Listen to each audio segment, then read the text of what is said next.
Hello everyone, I am Dr. Swati Pandey. I am a glaucoma, cataract and refractive surgeries specialist. I am practicing here in Gurgaon. World wide हम मार्च के महीने में glaucoma week celebrate करते हैं। इसका purpose क्या है? इसका पर्पस है ग्लोकोमा जो एक आँखों की बीमारी है उसके बारे में अवेयरनेस जनरेट करना। ये इम्पॉर्टेंट इसलिए है क्योंकि glaucoma is one of the leading causes of irreversible loss of vision. Glaucoma में बेसिकली क्या होता है? ग्लोकोमा में आँखों का प्रेशर बढ़ने से आँखों की नस, जिसे हम ऑप्टिक नर्व बोलते हैं, उस पर असर आता है और एडवांस केसेस में अंधापन आ सकता है। काफ़ी लोगों को सफ़ेद मोतिया और काले मोतिये में कन्फ्यूजन होता है। तो यहाँ मैं बता दूँ कि सफ़ेद मोतिया या कैटरैक्ट सर्जरी के बाद बिल्कुल ठीक हो जाता है, पर वहीं काला मोतिया या ग्लोकोमा ट्रीटमेंट से ठीक तो होना शुरू होता है, पर जो डैमेज ऑलरेडी हो चुका होता है वो ट्रीटमेंट के बावजूद भी रिवर्स बैक नहीं करता है। तो इसलिए ग्लोकोमा को टाइमली डिटेक्ट करना बहुत इम्पॉर्टेंट है। अब आपको कैसे पता चल सकता है कि आपको ग्लोकोमा है?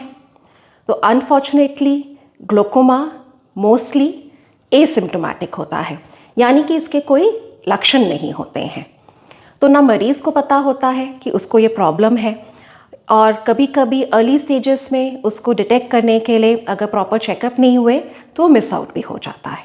एडवांस स्टेजेस में कभी कभी पेशेंट्स को आँखों में लाली, दर्द या साइट लॉस ऑफ विजन की प्रॉब्लम होती है। साइड विजन लॉस को हम टनल विजन भी कहते हैं। तो बेसिकली इसमें क्या होता है कि पेशेंट को सीधे सिर्फ सेंटर पे दिखेगा, पर जो आसपास का जो एरिया है वो पेशेंट को दिखना बंद हो जाता है।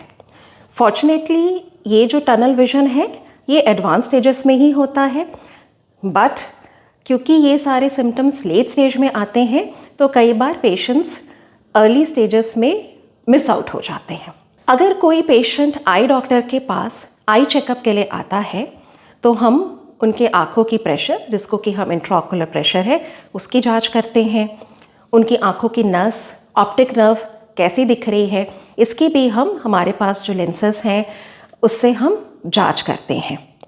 तो इससे हमें कुछ क्लू मिल जाता है कि कहीं पेशेंट को कोई प्रॉब्लम तो नहीं आ रही है। नॉर्मली आँखों का जो प्रेशर होता है, जो इंट्राओकुलर प्रेशर होता है, वो 20 mmHg से कम होना चाहिए। तो अगर किसी का आँखों का प्रेशर ज़्यादा आ रहा है या हमें पेशेंट को टेस्ट करने में हमें पीछे आँख की नस देख के हमें कुछ लग रहा है कि वो आँख की नस नॉर्मल नहीं दिख रही है, उसमें कोई दिक्कत है, तो फिर हम ग्लोकोमा को कंफर्म करने के लिए कुछ स्पेशलाइज्ड टेस्ट पेशेंट को एडवाइस करते हैं। स्पेशलाइज्ड टेस्ट जैसे कि फील्ड टेस्ट, ओसीटी स्कैन, आँखों की नस की फ़ोटो, कॉर्निया की सेंट्रल थिकनेस का मेजरमेंट। इन सब चीज़ों से अगर ग्लोकोमा कंफर्म हो जाता है तो फिर हम ग्लोकोमा का ट्रीटमेंट स्टार्ट करते हैं। ग्लोकोमा का जो ट्रीटमेंट है वो लाइफ लॉन्ग थेरेपी है। जैसे अगर किसी को शुगर है या डायबिटीज़ है या थायराइड है तो वो अपनी लाइफ लॉन्ग थेरेपी कंटिन्यू करते हैं, बट बीच बीच में वो अपने फिजिशियन से कंसल्ट भी करते रहते हैं, क्योंकि कभी मेडिसिन डॉक्टर को कम करनी होती हैं, कभी बढ़ानी होती हैं, डिपेंडिंग कि पेशेंट का ट्रीटमेंट के साथ कैसे रिस्पॉन्स आ रहा है। तो उसी तरीके से अगर कोई ग्लोकोमा का पेशेंट होता है तो हम टाइम टू टाइम उनके फॉलोअप्स में उनका आँख का प्रेशर कैसा है, उनकी आँख की नस कैसी है, ये सब चीज़ें टेस्ट करके उनकी मेडिसिन्स एडवाइस करते हैं। नॉर्मली ज़्यादातर जो पेशेंट्स हैं वो मेडिकल थेरेपी को अच्छे से रिस्पॉन्स करते हैं।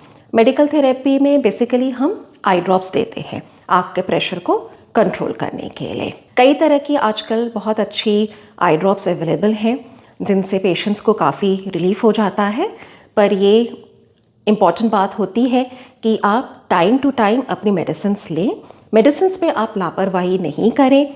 अगर कोई मेडिसिन रात में डालने की है तो उसको रात में ही डालना है, अगर कोई सुबह शाम डालने की है तो उसको आपको सुबह शाम डालना है। मेडिसिन्स में लापरवाही किसी भी दिन नहीं होनी चाहिए। कई बार कुछ पेशेंट्स को एडवांस्ड स्टेज ऑफ ग्लोकोमा भी होता है, तो ऐसे पेशेंट्स में हो सकता है कि हमें लेज़र ट्रीटमेंट की ज़रूरत पड़े। लेज़र ट्रीटमेंट भी ऐसा कोई डिफ़िकल्ट प्रोसीजर नहीं है, ये आसानी से हो जाता है।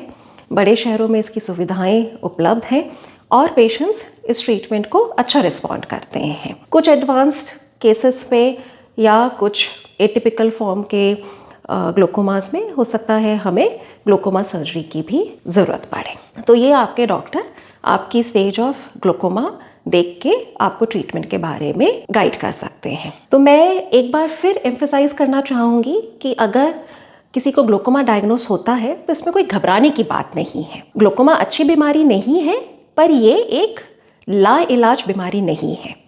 इसका बस आपको ट्रीटमेंट रेगुलरली रखना है और आपको time to time follow up करना है। इम्पॉर्टेंट इसलिए है ये बात क्योंकि अगर एक बार जो डैमेज हो चुका होता है आँख की नस को, तो वो even with our best of therapy reverse back नहीं करता है। हम ग्लोकोमा को आगे बढ़ने से तो रोक सकते हैं, पर हम जो डैमेज ऑलरेडी हो चुका है आपकी आँख की नस को, हम उसको वापस नहीं कर सकते हैं। ग्लोकोमा किसी भी एज ग्रुप में हो सकता है। हम न्यूबॉर्न बेबीज़ में भी ग्लोकोमा देखते हैं। कई बार छोटे बच्चे आते हैं हमारे पास, तो उनमें भी ग्लोकोमा की शिकायत हमें डिटेक्ट होती है। पर जनरली जो प्राइमरी फॉर्म ऑफ ग्लोकोमा है वो एजिंग के साथ काफ़ी कॉमनली देखने को मिलता है। तो अगर आप 40 इयर्स से ज़्यादा हैं तो आप अपनी रेगुलरली आइज़ चेकअप करवाइए। साल में एक बार अपनी आइज़ चेकअप करवा लीजिए। उसमें आपका प्रेशर, आपकी नस, इन सब चीज़ों के बारे में डॉक्टर देख लेते हैं। अगर कोई स्पेशल टेस्ट की ज़रूरत पड़ती है तो वो भी डॉक्टर आपको गाइड कर देते हैं। और किन लोगों को स्क्रीनिंग की ज़रूरत है? अगर आपको शुगर है, अगर आप हाइपरटेंसिव हैं, या अगर आप बहुत समय से स्टेरॉइड्स पे हैं, तब भी आपको अपनी आइज़ रेगुलरली चेक करवानी चाहिए, क्योंकि इन सब चीज़ों से आँख की नस पे प्रेशर पड़ता है, आँख की नस पे डैमेज होने की चांसेस हो सकती हैं। या अगर आप ज़्यादा नंबर का चश्मा लगाते हैं, या आपको कभी आँख में कोई चोट लगी हो, या कभी आपको यूवियाटिस जैसी कोई बीमारी हुई हो आँख में, तो भी आपको अपनी आँखों का रेगुलरली चेकअप करवाना चाहिए, जिसमें हम आपकी आँख के प्रेशर और आपकी आँख की नस की कंडीशन देख सकते हैं। सो यहाँ इम्पॉर्टेंट बात ये है कि ग्लोकोमा को टाइमली डिटेक्ट और टाइमली ट्रीट करना बहुत ज़रूरी है। अगर आपको ग्लोकोमा रिलेटेड कोई भी क्वेरी हो या आप हमारे साथ किसी चीज़ के साथ कनेक्ट करना चाहते हैं, तो आपको इस वीडियो के एंड में कनेक्ट करने के लिए लिंक्स मिल जाएंगे। आई होप इससे आपको कुछ इन्फॉर्मेशन मिली होंगी। आई होप आप अपनी आँखों का ध्यान अच्छे से रखना शुरू करेंगे। Stay healthy, stay happy, take care. Thank you.